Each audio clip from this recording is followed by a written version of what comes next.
பாப்பா கிரேப் வாங்கி சாப்பிடு. கிரேப் எனக்கு கிரேப்ஸே பிடிக்காது அப்பத்தா. அம்மா போடுவாங்க. அம்மாக்கு வேற ஜூஸ் போடுவாங்க தெரியுமா? போடுவாங்க.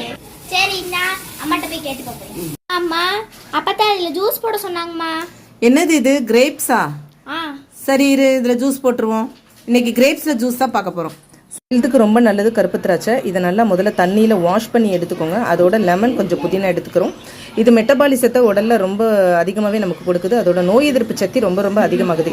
இதில் விட்டமின் சி இருக்கனால ரொம்ப ஹெல்த்தியான ஒன்று. புதினா சேர்த்துட்டு லெமனை புழிஞ்சிட்டு அதோட சுகரை சேர்த்துக்கோங்க. நாட்டு சக்கரை வேணாலும் சேர்த்துக்கலாம். இதை மிக்சியில் ஃபஸ்ட்டு நல்லா அடிச்சுட்டு அதுக்கப்புறம் ஐஸ் கியூப் சேர்த்துட்டு காய்ச்சின பாலை சேர்த்துட்டிங்கன்னா சூப்பரான கிரேப் ஜூஸ் ரெடி ஆயிடுச்சு.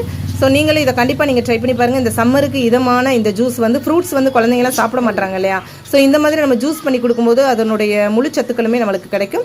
ஸோ கண்டிப்பாக நீங்களும் ட்ரை பண்ணி பார்ப்பீங்கன்னு நினைக்கிறேன். ரொம்ப ரொம்ப டேஸ்ட்டாக இருந்தது. ஃபஸ்ட் டைம் ட்ரை பண்ணும்போது நீங்களும் ட்ரை பண்ணி பாருங்கள். தேங்க்யூ. see you. bye.